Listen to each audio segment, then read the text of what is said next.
आप सभी बच्चों को हरिओम। पिछले वीडियो लेसन में हमने अध्याय 1 जीव जगत के बारे में संक्षेप में समझा था। आज हम इसी अध्याय के अंतर्गत जीव जगत में विविधता क्या होती है इसके बारे में समझेंगे। यदि आप अपने आसपास देखें तो आप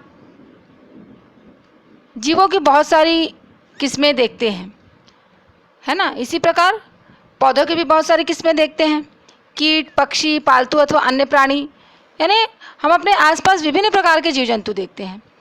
ठीक है।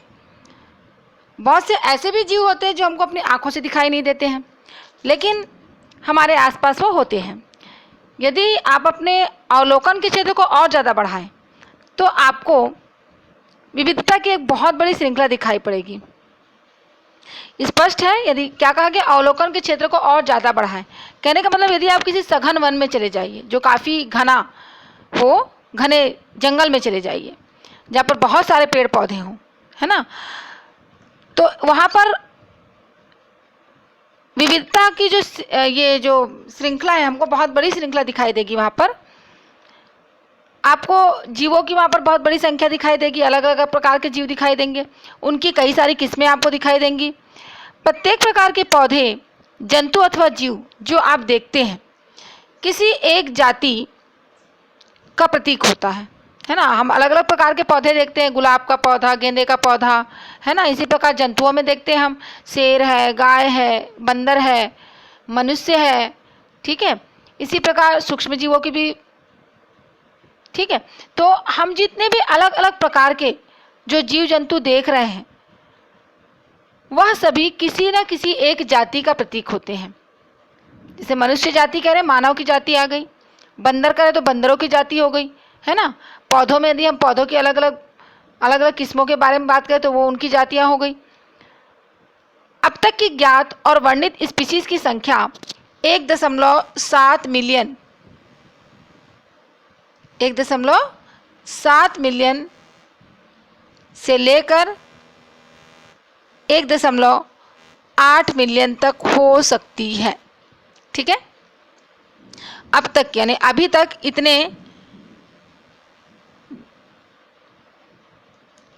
स्पीशीज की संख्या यानी जातियों की संख्या ज्ञात हो सकती है। इसी को बोलते हैं जैविक विविधता अथवा पृथ्वी पर स्थित जीवों की संख्या तथा प्रकार कहते हैं। यानी इतने सारी बिलियन में बात करें, मिलियन में 1.7 से 1.8 मिलियन तक इतने सारे जीव हमारे आसपास पाए जाते हैं और सभी अलग अलग प्रकार के दिखाई देते हैं। तो इसी को कहा जाता है जैविक विविधता। क्या कहते हैं? जैविक विविधता। पृथ्वी पर स्थित जीवों की संख्या और प्रकार भी कहते हैं। पृथ्वी पर अलग अलग प्रकार के जीवों की संख्या और उनके प्रकार भी अलग अलग।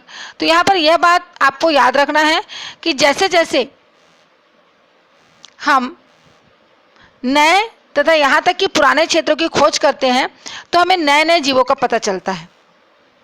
ठीक है। यानी हम जितना नया और साथ साथ यदि हम पुराने क्षेत्रों की भी खोज करें तो हमको नए नए जीवों के बारे में पता लगता रहता है।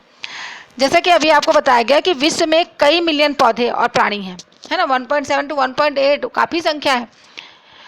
तो पूरे वर्ल्ड में, पूरे विश्व में ये फैला हुआ है। हम पौधे और प्राणियों को उनके स्थानीय नाम से जानते हैं। स्थानीय नाम मतलब लोकल एरिया। आप जिस एरिया में रहते हो वह पौधा या फिर वो जंतु को आप उस जगह पर उस नाम से जानते हो। ठीक है। तो वो क्या कहलाता है? स्थानीय नाम कहलाता है। स्थानीय नाम एक ही देश के विभिन्न स्थान के अनुसार बदलते रहते हैं। जैसे उस पौधे को या उस जंतु को आपके क्षेत्र में किसी और नाम से पुकारा जाता होगा, लेकिन जब आप अपने ही देश में दूसरे क्षेत्र में जाते हैं तो उसे किसी और नाम से पुकारा जाता होगा। तो इसलिए कहा गया है कि ये जो स्थानीय नाम होता है एक ही देश के विभिन्न स्थान के अनुसार बदलते रहते हैं। यदि हमने कोई ऐसी विधि नहीं निकाली जिसके द्वारा हम किसी जीव के विषय में चर्चा कर सके जो शायद इससे भ्रमकारी स्थिति पैदा हो सकती है। बिल्कुल, क्यों नहीं हो सकती।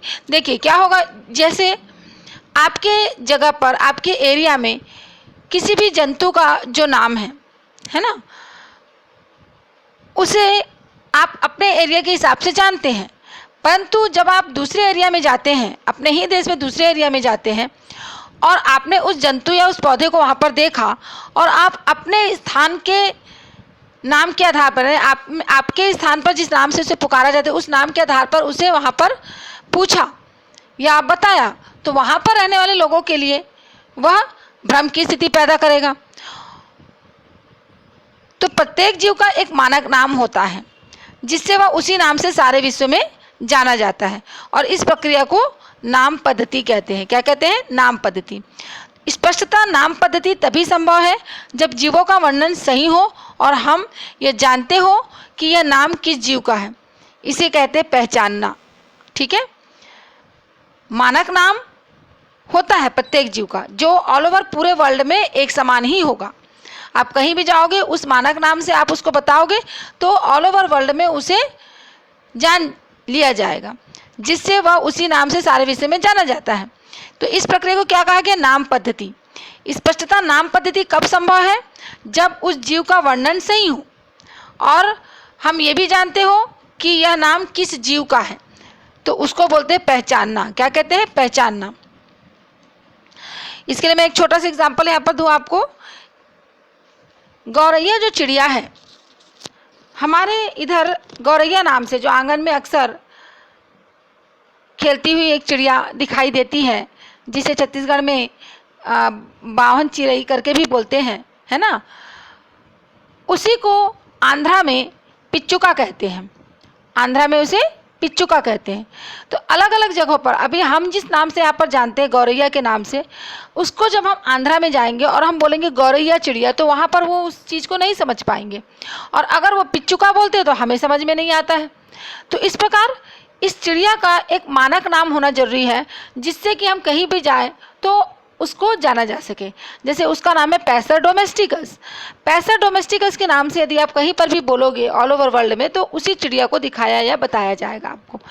अब बहुत सिंपल एग्जांपल ये भी कह सकते हो कि आपका ही नाम ले लीजिए, घर पर अलग अलग नामों से आपको पुकारा जाता है, आपके मोहल्ले में वो नाम चल रहा होता है ना, लेकिन जब भी स्कूल में एक नाम लिखा हुआ है और अभी वो स्कूल के सर्टिफिकेट में जो नाम लिखा गया आपका, है ना, वो क्या हो गया? आपका मानक नाम हो गया। आप अपने सर्टिफिकेट के द्वारा उस नाम से पूरे वर्ल्ड में पहचाने जाओगे, जबकि आपके घर के नाम से आपके मोहल्ले तक ही यदि आपको जाना जा रहा है, बाकी कहीं जगह पर उस नाम से आपको नहीं जाना जाएगा। ठीक है, तो यही चीज़ प्रत्येक जीव जंतुओं में भी लागू होती है। तो ये मानक नाम आप लोग को समझ में आ गया कि उसी मानक नाम से वो सारे विश्व में जाना जाता है। तो ये नाम पद्धति कहलाई। ठीक है, अब अध्ययन को और अधिक सरल करने के लिए अनेकों वैज्ञानिकों ने प्रत्येक ज्ञात जीवों को वैज्ञानिक नाम देने की प्रक्रिया बनाई। वैज्ञानिक नाम वो सामान्य नाम हो गया, स्थानीय नाम जो हम बोल रहे हैं वो कैसा नाम हो गया? सामान्य नाम। तो इस प्रक्रिया को और ज़्यादा सरल बनाने के लिए ही वैज्ञानिक नाम, जिससे वो सारे विश्व में जाना जाए। इस प्रक्रिया को विश्व में सभी जीव वैज्ञानिकों ने स्वीकार भी किया। पौधों के लिए वैज्ञानिक नाम का आधार सर्वमान्य नियम तथा कसौटी है, जिनको international code of botanical nomenclature, international code of botanical nomenclature ICBN ये नाम दिया गया। आप पूछ सकते हैं कि प्राणियों का नामकरण कैसे किया जाता है ना। जब आपको पौधों के लिए बता दिया गया कि international code of botanical nomenclature, यहाँ पर पौधों का वैज्ञानिक नाम का आधार सर्वमान्य नियम तथा कसौटी, तो ये किसके लिए? ICBN ने दिया है, इसको international code of botanical nomenclature में दिया गया है। तो ये प्रश्न आता है कि प्राणियों का नामकरण कैसे किया जाता है।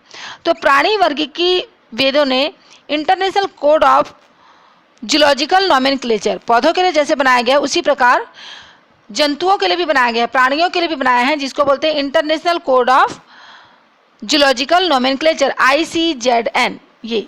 ठीक है, पौधों के लिए है ICBN और जंतुओं के लिए ICZN, जेड से जूलॉजिकल। ठीक है, तो वैज्ञानिक नाम की यह गारंटी कि प्रत्येक जीव का एक ही नाम रहे, ये गारंटी है कि जो भी जीव है उसका क्या रहेगा? एक ही नाम रहे। किसी भी जीव के वर्णन से विश्व में किसी भी भाग में लोग एक ही नाम बता सकें। वे यह भी सुनिश्चित करते हैं कि एक ही नाम किसी दूसरे ज्ञात जीव का ना हो। ठीक है, वैज्ञानिक इस बात को, जितने वैज्ञानिक उसमें शामिल हैं वो इस बात का ध्यान रखते हैं कि एक ही मतलब ये वो ध्यान रखते हैं इस बात का कि एक ही नाम की दूसरे ज्ञात जीव मतलब ना हो। जीव विज्ञानी ज्ञात जीवों के वैज्ञानिक नाम देने के लिए सार्वजनिक मान्य नियमों का पालन करते हैं। प्रत्येक नाम के दो घटक होते हैं। देखिए हम लोगों के नाम में भी दो घटक होते हैं, एक हमारा नाम होता है और एक हमारा क्या होता है, सरनेम होता है ना। तो उसी के आधार पर यहाँ पर बता रही हूँ आपको कि प्रत्येक नाम के कितने घटक होते हैं, दो घटक होते हैं। एक होता है वंश नाम और एक होता है जाति संकेत। ठीक है, वंश नाम तथा जाति संकेत पद, नाम और सरनेम बोलते हैं ना हम लोग, बस वैसे ही। इस प्रणाली को जिसमें दो नाम के दो घटक होते हैं उसको बोलते हैं द्विनाम पद्धति। क्या कहते हैं, द्विनाम पद्धति, क्योंकि यहाँ पर दो पद आ रहे हैं। प्रत्येक नाम के कितने घटक, दो घटक, एक वंश नाम को बताएगा और एक जाति संकेत कहलाएगा। तो दो पद हैं यहाँ पर, इसीलिए क्या कहा गया, इस पद्धति को द्विनाम पद्धति कहा गया, द्विपद नाम पद्धति, द्विपद नाम पद्धति। इस नामकरण प्रणाली को दिया था कैरोलस लीनियस ने। किसने दिया था, कैरोलस लीनियस ने दिया था। इसका उपयोग सारे विश्व के जीव विज्ञानी करते हैं। दो शब्दों वाली नामकरण प्रणाली बहुत सुविधाजनक है। आइए आपको आम का उदाहरण यहाँ पर दिखा रही हूँ मैं। आम के उदाहरण द्वारा वैज्ञानिक नाम की विधि को हम यहाँ पर समझते हैं। आम का वैज्ञानिक नाम है मैंजीफेरा इंडिका। मैंजीफेरा इंडिका, यह नाम कैसे द्विपद है, इसी चीज को हमको यहाँ पर देखना है। इस नाम में आपको बताया कि दो, पहला नाम और दूसरा नाम, ये पहला हो गया और ये दूसरा हो गया। ठीक है, इस नाम में जो मैंजीफेरा है, ये फर्स्ट वाला मैंजीफेरा, ये है वंश नाम। क्या है, वंश नाम। जबकि दूसरा इंडिका एक जाति को बताता है, विशिष्ट स्पीसीज या फिर जाति को बताता है। ठीक है, तो नाम पद्धति के अन्य सार्वजनिक नियम क्या हैं ये आपको बता रही हूँ मैं नीचे। तो इतना समझ में आ गया। मैंजीफेरा इंडिका, ये दो नाम जो दो पद दिखाई दे रहे हैं, इसमें मैंजीफेरा आम का क्या हो गया, वंश नाम हो गया, और इंडिका जो है वो उसकी जाति को बता रहा है। अब नाम पद्धति में जो नियम है वो कौन कौन से नियम है इसको देखते हैं। पहला नियम क्या है, जैविक नाम प्रायः लैटिन भाषा में होते हैं और तिरछे अक्षरों में लिखे जाते हैं। इनका उद्भव चाहे कहीं भी हुआ हो, उन्हें लैटिनीकरण अथवा इन्हें लैटिन भाषा का व्युत्पन्न समझा जाता है। लैटिन भाषा का तात्पर्य यहाँ पर प्राचीन भाषा से है। ठीक है, किसी देश से संबंधित नहीं है, ये प्राचीन भाषा से संबंधित, प्राचीन, पुराना। तो जैविक नाम प्रायः किसमें, लैटिन भाषा में होते हैं और इसको तिरछा लिखा जाता है। तिरछा का मतलब जैसे हम सामान्य इंग्लिश जब लिखते हैं तो हमारा सामान्य इंग्लिश ऐसे बनता है सीधा। अगर हम मैंगो के लिए एम लिख रहे हैं तो ये एम सीधा बनेगा। लेकिन जब हम इसको नामकरण पद्धति के आधार पर लिखेंगे तो ये एम इस प्रकार बनेगा, यानी ये तिरछा जाएगा, है ना, तिरछा लिखा जाता है। ठीक है, दूसरा नियम है, जैविक नाम में पहला शब्द वंश नाम होता है जबकि दूसरा शब्द जाति संकेत पद होता है, जो मैं अभी आपको बता चुकी हूँ। जैविक नाम को जब हाथ से लिखते हैं तब दोनों शब्दों को अलग अलग रेखांकित अथवा छपाई में तिरछा लिखना चाहिए। यह रेखांकन उनके लैटिन उद्भव को दिखाता है।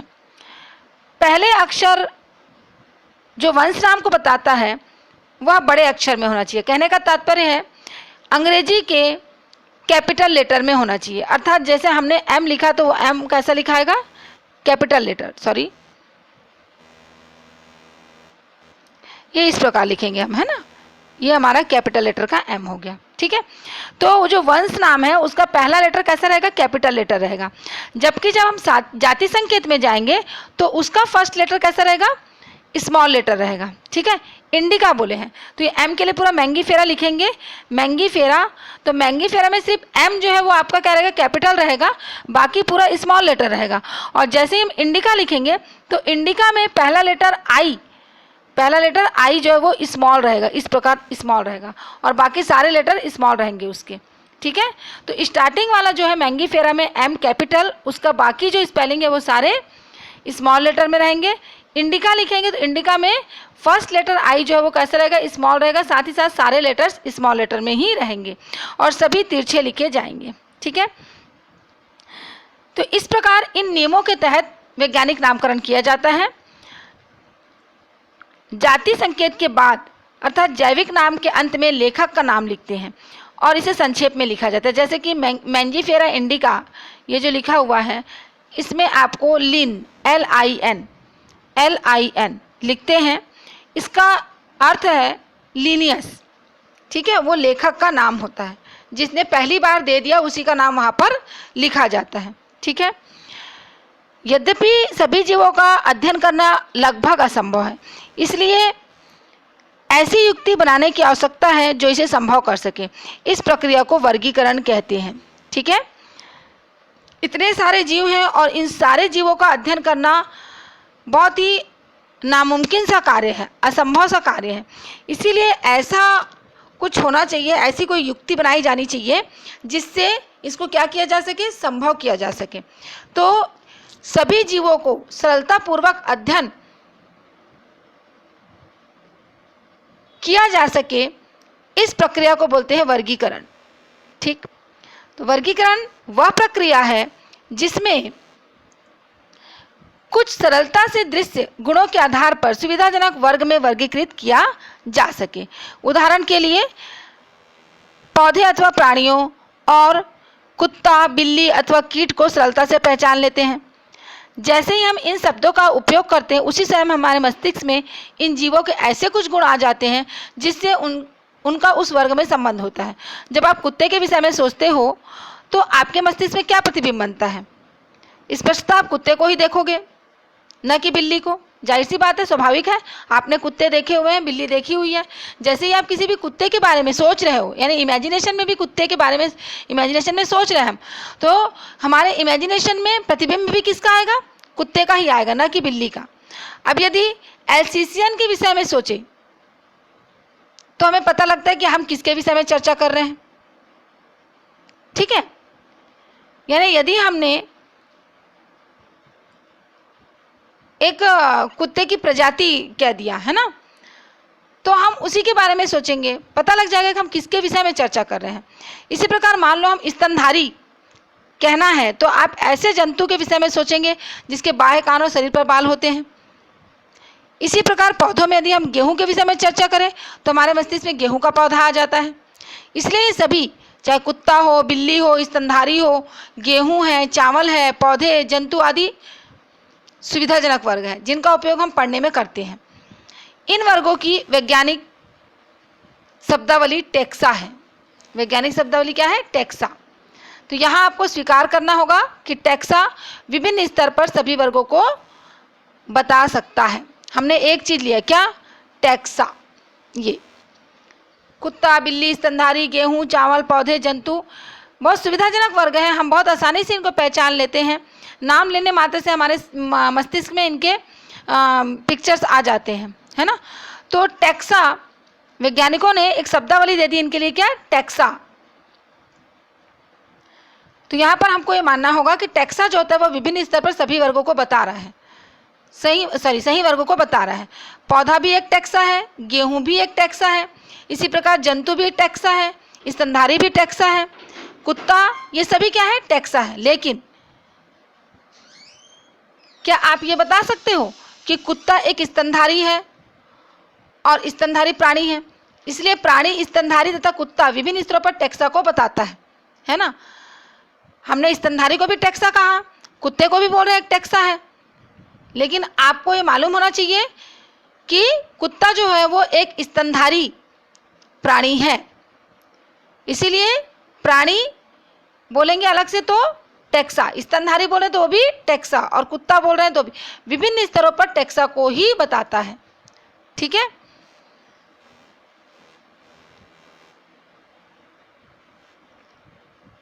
इसलिए गुणों के आधार पर सभी जीवों को विभिन्न टेक्सा में वर्गीकृत कर सकते हैं। गुण जैसे प्रकार है, रचना, कोशिका की रचना, विकासीय प्रक्रम तथा जीव की पारिस्थितिकी सूचनाएं आवश्यक है और ये आधुनिक वर्गीकरण अध्ययन के आधार हैं। इसलिए विशेषीकरण, पहचान, वर्गीकरण तथा नाम पद्धति आदि ऐसे प्रक्रम प्रणाली है जो वर्गीकरण के आधार हैं, वर्गीकरण विज्ञान के आधार हैं, ठीक। काफी समय से मानव विभिन्न स्तरों के जीवों के विषय में जानने और उनकी विविधता सहित उनके संबंध में रुचि लेता रहा है। अध्ययन की इसी शाखा को वर्गीकरण पद्धति या वर्गीकरण पद्धति या सिस्टेमेटिक्स कहते हैं। मनुष्य जो है वो बहुत लंबे समय से विभिन्न प्रकार के जीवों के विषय में जानने और उनकी विविधता से उनके संबंध में रुचि लेता ही रहता है। ठीक है, तो अध्ययन की इसी शाखा को क्या कहते हैं? वर्गीकरण पद्धति कहते हैं। सिस्टेमेटिक्स शब्द जो है लैटिन शब्द सिस्टेमा से आया है, जिसका अर्थ है जीवों का नियमित व्यवस्था। लिनियस ने अपनी पब्लिकेशन का टाइटल सिस्टेमा नेचुरी चुना था। इसको बहुत अच्छे से ध्यान रखिएगा, अक्सर पूछा भी जाता है ये। लिनियस ने जो पब्लिकेशन दिया था फर्स्ट अपना, है ना, तो उसका टाइटल भी उन्होंने क्या रखा था? सिस्टेमा नेचर। वर्गीकरण पद्धति में पहचान, नाम पद्धति तथा वर्गीकरण को शामिल करके इसके क्षेत्र को बढ़ा दिया गया है। वर्गीकरण पद्धति में जीवों के विकासी संबंध का भी ध्यान रखा गया है। यहाँ तक आप लोगों को समझ में आ गया होगा। इसके आगे आप लोग को अगले वीडियो लेसन में समझाया जाएगा। धन्यवाद।